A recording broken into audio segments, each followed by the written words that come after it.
Ada yang unik nih di Sintayong tuh. Waktu dulu uji coba di sebelum Piala Asia tertutup, nggak ada siaran langsung, kalah 5-0, ya kan? Ya, Kemarin tertutup lagi. Apa sih yang mau ditutupin? kalah 3-1 kan. Kalah 3. Apa sih yang mau ditutupin? Kok seolah-olah nih Masalah naturalisasi ini bagaimana Mbah? Karena di masyarakat juga terbelah dua nih. Ada yang mengagung-agungkan, bukan hanya sekedar setuju tapi mengagung-agungkan, tapi ada juga yang mempertanyakan karena tentunya dengan naturalisasi banyak bakat-bakat kita yang mandek gitu kan. jadi jangan berpikir bahwa karena waktu di Piala Asia itu Indonesia menurunkan mayoritas pemain muda dan sekarang menjadi tim Indonesia 23, bukan berarti Jordania, Australia dan Qatar gak punya. Tanda kutip timnas tuh ada siklusnya begitu kan. Ada siklus. Ada fase lagi puncak, terus biasanya setelah puncak langsung turun begitu kan. Selalu. Membentuk tim lagi. Bahkan Brazil, Jerman pun juga berlaku dengan sistem itu gitu kan. Ya. Nah sekarang Indonesia ini tadi Mbah menurut masih membentuk tim atau lagi sedang turun apalagi mau naik Mbah? Negara yang sudah maju dan negara yang mau maju untuk membangun prestasi tim nasionalnya itu tinggal mencontek bahwa mereka pemain nasionalnya lahir dari wadah kompetisi. Ya, dimanapun kan memang dimanapun begitu. Seperti itu. Dan Aspraf pun kadang-kadang hanya comotan aja kalau misalnya ada kayak suratin atau apa. Bagaimana Mbah fungsi Aspraf di sini Mbah? Atau masih seperti itu atau harus malah dihilangkan? Memang basicnya analisis sepak bola harus didengar. Ya setidaknya kan memberi masukan kan. Maju tidaknya sebuah cabang olahraga tanpa melibatkan dunia jurnalis, nothing.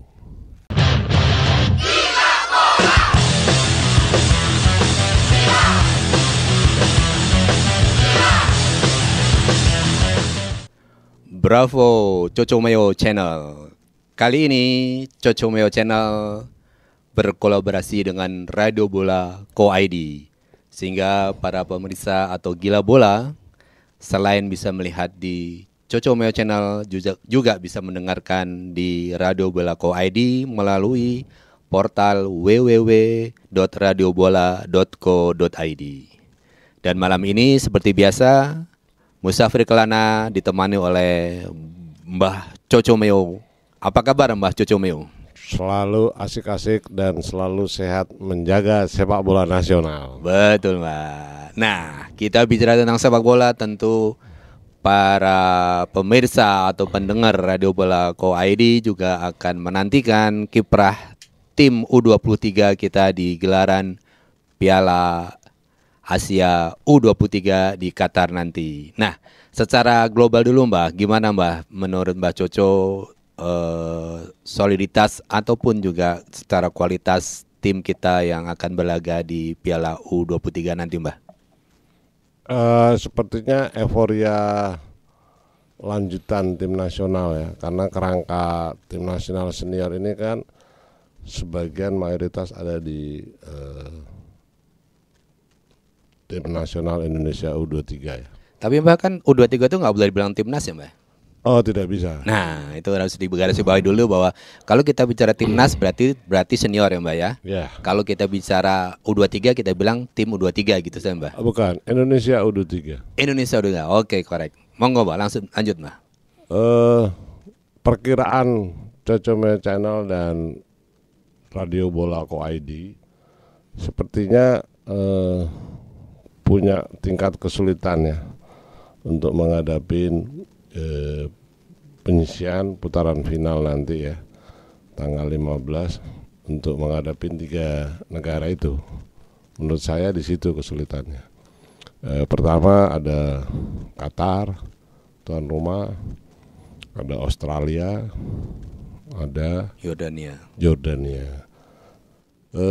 Mereka mungkin di tim nasional senior ya, yang di senior sepertinya mereka juga sudah punya reputasi besar, terutama Qatar ya sebagai tuan rumah. Kemarin dia juara Piala Asia. Australia juga di level Asia juga sudah punya track record bagus untuk biasa lolos di Piala Dunia juga gitu. Bahkan juga pernah juara Piala Asia. Tapi sepertinya untuk Indonesia U23 ini sebetulnya para supporter jangan terlalu euforia lah. Tapi sebenarnya Mbah, tadi Mbah bilang kesulitan itu kesulitan di internal atau kesulitan karena kita masih kalah jauh kualitas dari yang tadi Mbah sebut dengan Qatar, Australia yang punya sejarah bagus di sepak bola Asia. Mereka ini kan sudah tertata rapi dalam membangun kompetisi di negaranya masing-masing gitu. Jadi kalau kita jangan berpikir seperti kata dalam tempurung gitu loh. Ketika Indonesia diperkuat oleh mayoritas tim senior, bukan berarti tim Australia, Jordania sama Qatar itu jelek. Ya. Nanti kira-kira seperti itu. Jadi jangan berpikir bahwa karena waktu di Piala Asia itu Indonesia menurunkan mayoritas pemain muda dan sekarang menjadi tim Indonesia 23, bukan berarti Jordania, Australia dan Qatar gak punya. Seperti itu sebetulnya. Iya, kita ini kan euforia karena baru hanya mengalahkan Vietnam saja 2 kali begitu kan. Jadi seolah-olah kita langsung berpikir bisa masuk Piala Dunia. Padahal Vietnam itu kan kelasnya masih Asia Tenggara gitu, Mbak. Gimana, Mbak? Setuju nggak dengan pendapat itu? Ya, artinya gini. Ada masa-masa puncak. Ada masa-masa tradisi puncak di setiap negara yang konsisten maupun tidak konsisten membangun tim nasionalnya. Contoh berhasil lah. Sejak gagal di Piala Dunia 2014, itu di zaman itu pemain besarnya kan Neymar, ya kan. Terus sekarang menjelang Copa America, Brasil underdog kira-kira, karena sekarang ini yang dilahirkan sama Brasil ya Vini Junior yang sekarang di Real Madrid kira-kira seperti itu. Itu salah satu contoh. Terus ada naik turun sebuah negara, Jerman lah contohnya. Setelah 2014 juara Piala Dunia, baik di Piala Eropa maupun di Piala Dunia, Jerman terseok-seok di penyisihan grup putaran final nih. Nah sekarang nih lagi hidup nih. Kemarin dia lagi uji coba dengan materi-materi pemain baru, sedang membangun tim. Nah, dalam format di Asia, Indonesia dianggap lagi membangun tim. Lagi membangun tim dengan mayoritas naturalisasi yang sedang gila-gilaan lah untuk direkrut masuk menjadi warga negara Indonesia, kira-kira gitu. Jadi Mbak tadi kan cerita bahwa tanda kutip Timnas tuh ada siklusnya begitu kan? Ada siklus. Ada fase lagi puncak, terus biasanya setelah puncak langsung turun begitu kan? Selalu. Membentuk tim lagi. Bahkan Brazil, Jerman pun juga berlaku dengan sistem itu gitu kan? Ya. Nah sekarang Indonesia ini tadi Mbak menurut masih membentuk tim atau lagi sedang turun, apalagi mau naik Mbak? Kita nggak tahu karena setiap negara dalam membangun tim apakah terkait dengan organisasinya. Sekarang ini organisasinya PSSI sedang akrab dengan pelatihnya. Itu budaya yang sekarang terjadi. Ya. Dulu kalau organisasinya sudah jeblok terus, pelatihnya juga jeblok. Sekarang ini lagi mesra nih, ya kan, membangun tim. Kan persoalannya tim Indonesia U23 ini apakah sudah bisa menciptakan konsep bermain yang indah, yang selalu menarik. Ini kita belum pernah melihat seperti itu. Apakah Sintayong punya formasi terbaik dengan konsepnya, dengan mayoritas gado-gado nih?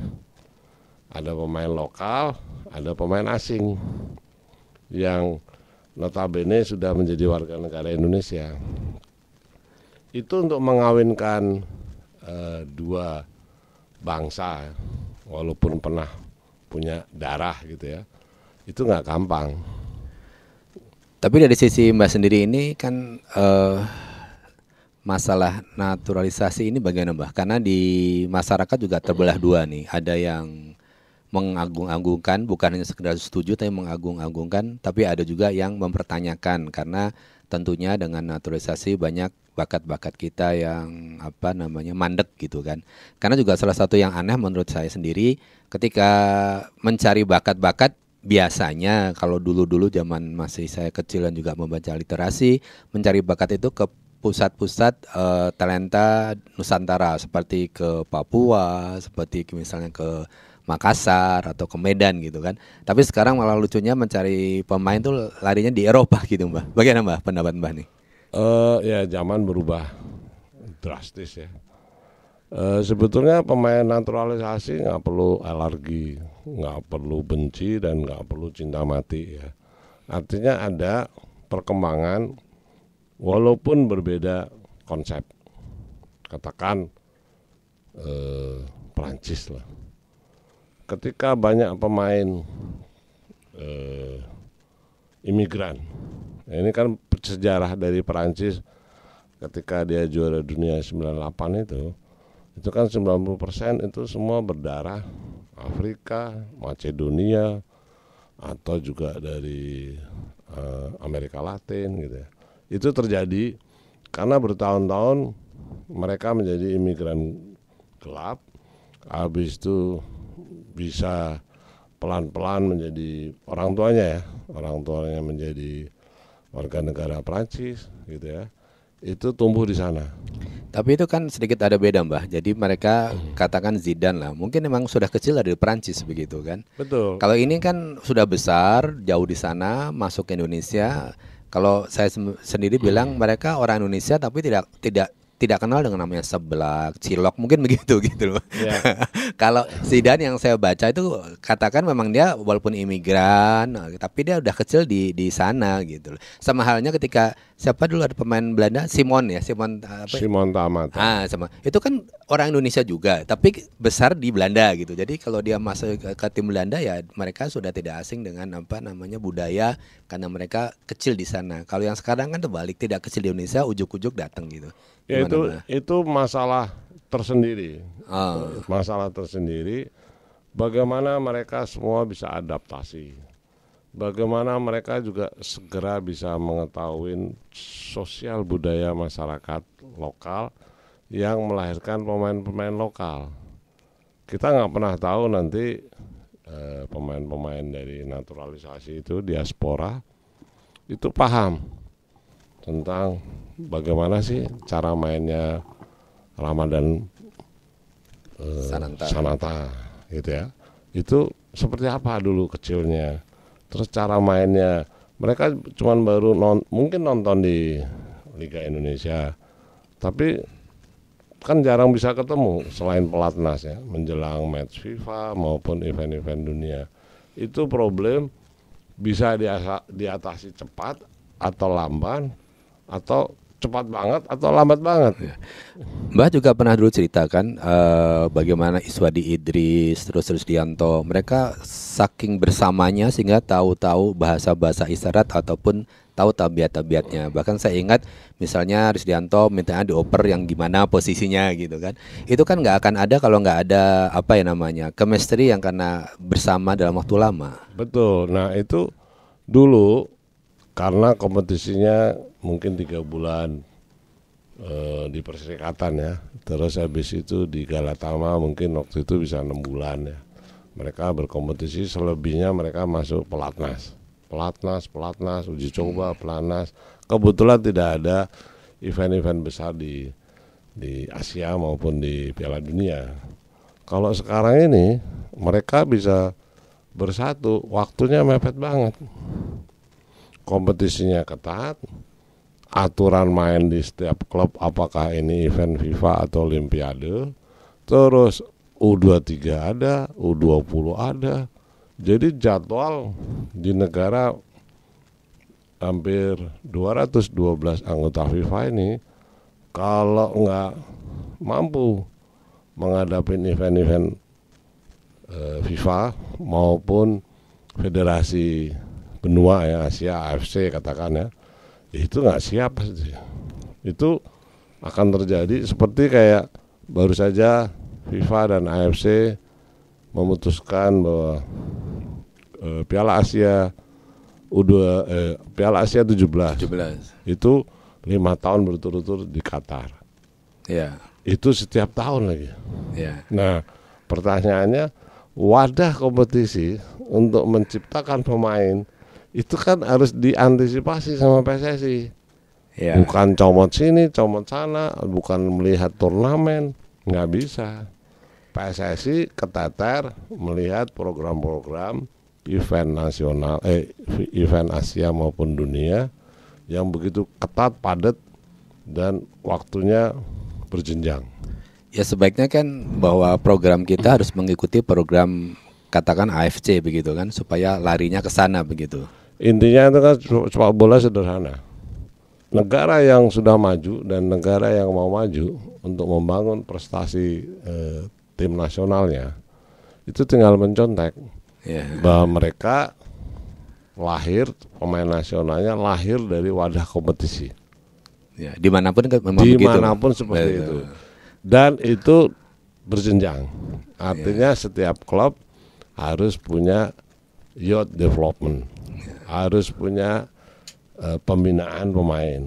Ibaratnya itu dia nanam padi ya kan dari bawah gitu lah. Artinya dari gabah atau dari semua dari bibit lah yang dipelihara, dipupuk, terus disiramin tiap hari.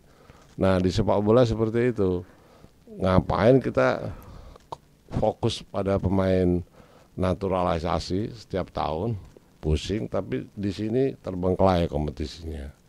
Sebetulnya sekarang ini tinggal mau apa tidak, punya waktu atau tidak, niat atau tidak, membangun saja jenjang kompetisinya pembinaan di semua klub di Indonesia, tapi juga dibarengin ada tim lagi yang cari naturalisasi, nggak ada masalah, pasti nggak ada yang marah.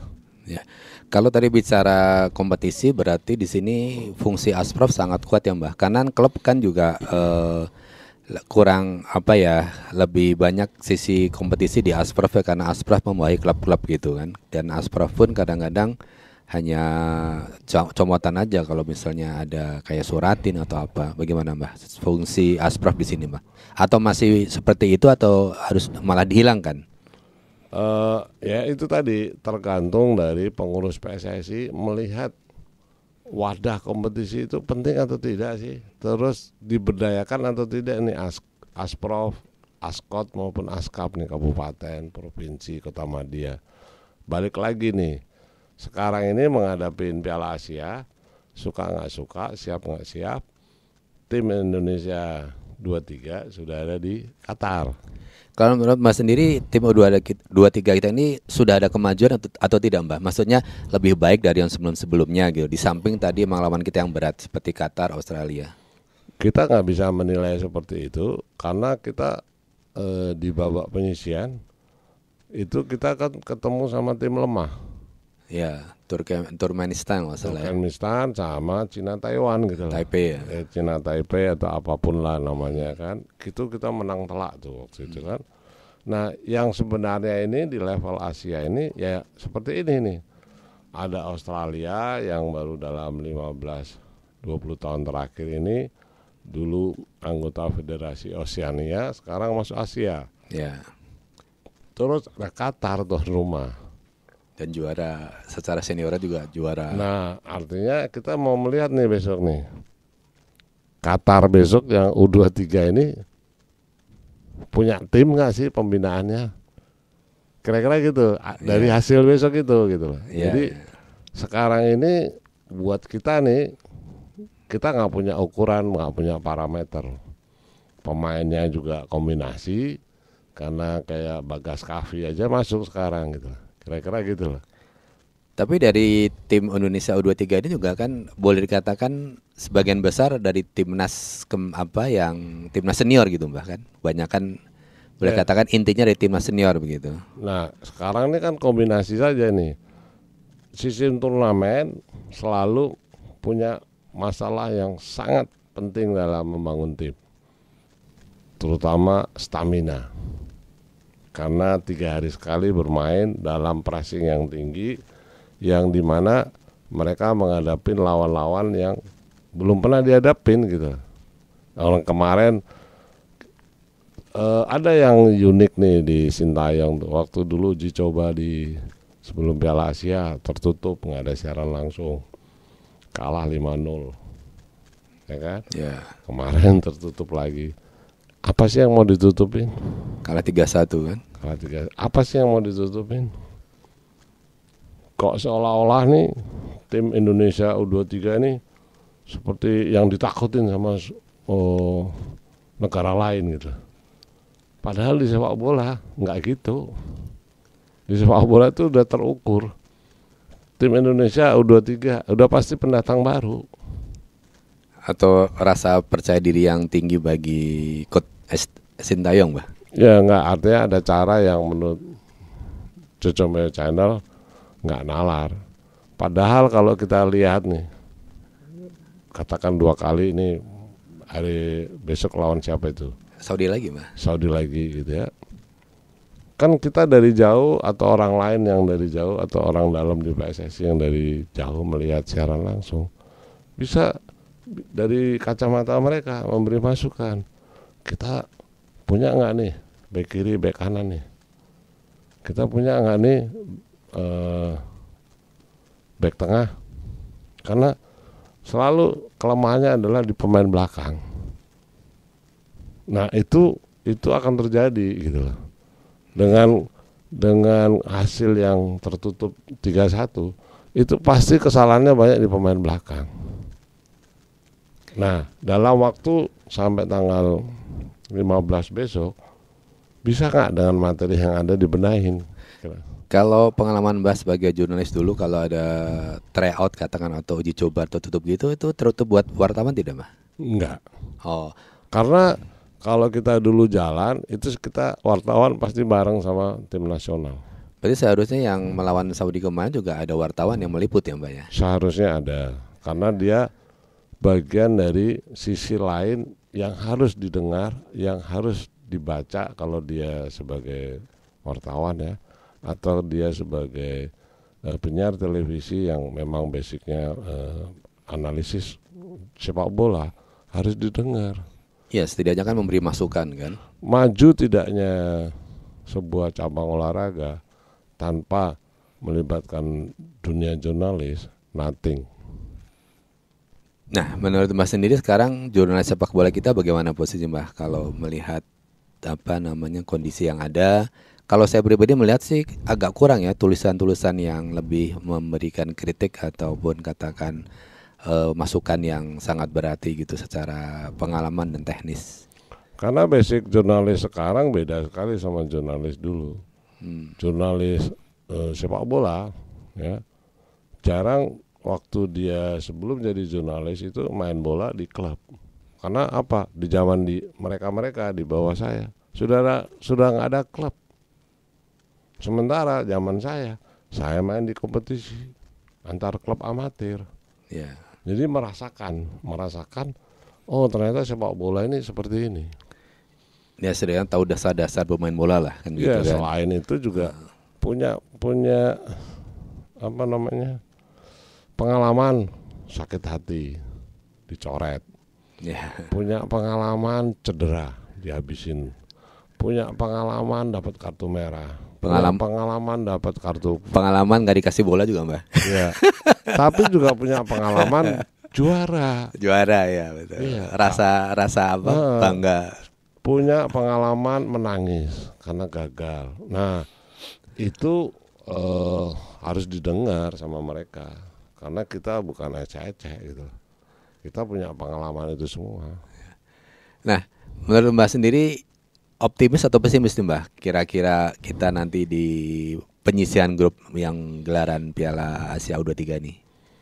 Ya biasanya kalau ada statement-statement baik dari koran maupun dari podcast maupun dari radio ya, karena kita juga penyiar radio sekarang gitu lah.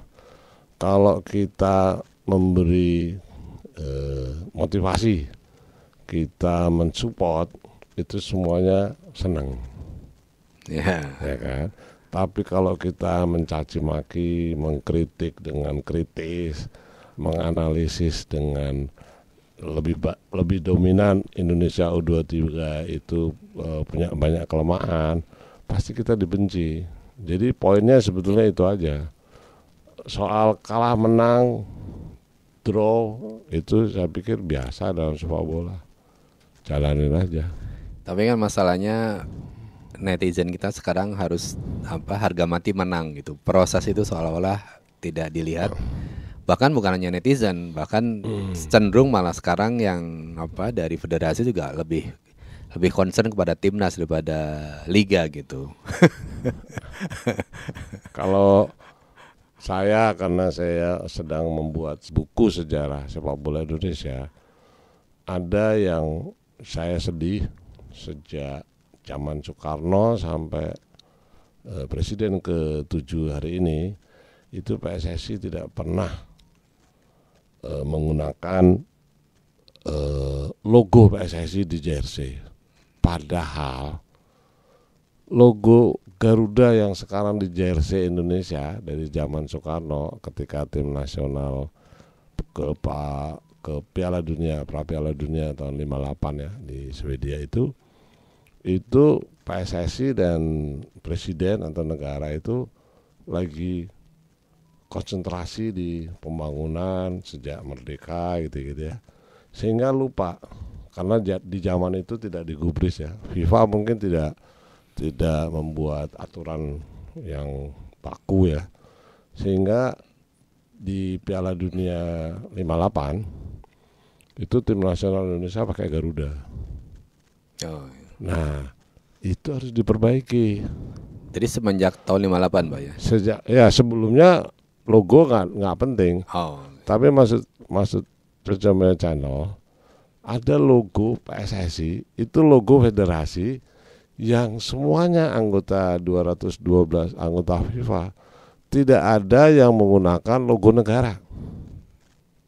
Garuda di jersey sekarang itu adalah logo lambang Garuda, itu lambang negara. Sementara di FIFA, di semua jersey tim nasional anggota FIFA, semuanya pakai logo federasi.